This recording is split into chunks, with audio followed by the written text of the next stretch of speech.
So, in my music engineering life, sometimes people have tall orders. There is a lot you can do as an engineer, but there are limits and constraints. And sometimes recording artists who don't necessarily understand engineering want me to do things with their voice or with the song that are just not possible. In Daniel chapter 2, that's the case with what King Nebuchadnezzar requests. See, he had this dream, right? And his dream kind of shook him a little bit. So he was like, get all the wise men, all the sorcerers, get everybody. Somebody come interpret this dream. But that wasn't it. Nebuchadnezzar was a smart dude, and he saw past all the phoniness, I can assume. So he just to make sure I know the person who's interpreting this dream is telling me the correct thing, tell me the dream. What did I dream about? That's the request that he made, and when they couldn't do it, they were like, can't anybody in this whole place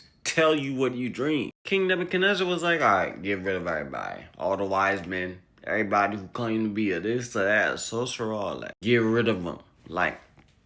And so at some point, his henchmen, or, people who went to carry out his dirty work, came across Daniel and Hananiah and Mishael and Azariah. And they come in to get rid of them too. But Daniel's like, wait, what's going on? And so the king's servants are like, the king had this dream, and he wants to interpret it, and the people can't do it the way that he wants.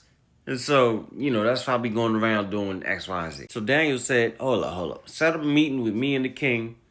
And, hey, we gonna take care of this. And then he tells his friends, Hananiah and them, hey, y'all pray for me. Pray on my behalf. Now, that's a very important point. I'm pausing and putting a pin in that. Because at this point, it's not like Daniel's gotten a word from God and he's just like, oh, all right, bet. God already told me we're gonna have this thing taken care of. Two fundamentals that we need to take from this right here. One, Daniel has so much faith that he was like, hey, set up a meeting with me and the king. We're going to get this taken care of. And Daniel was trusting that God would give him the answer.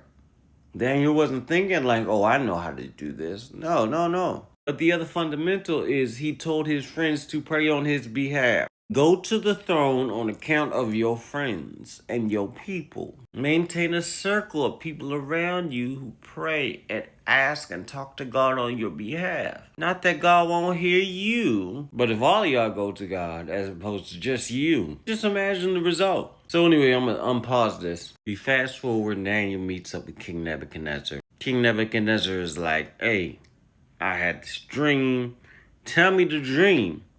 And tell me what it means. Daniel makes sure not to take the credit. He's like, me, no human can tell you what you dream, but God can, the God of the universe. And so through the power of God, Daniel tells King Nebuchadnezzar about his dream. And stay tuned for part 2. And while you wait for part 2, go back and read Daniel chapter 2. And you can see Nebuchadnezzar's dream for yourself. But until next time, I hope you have a wonderful day. And I love you. Peace.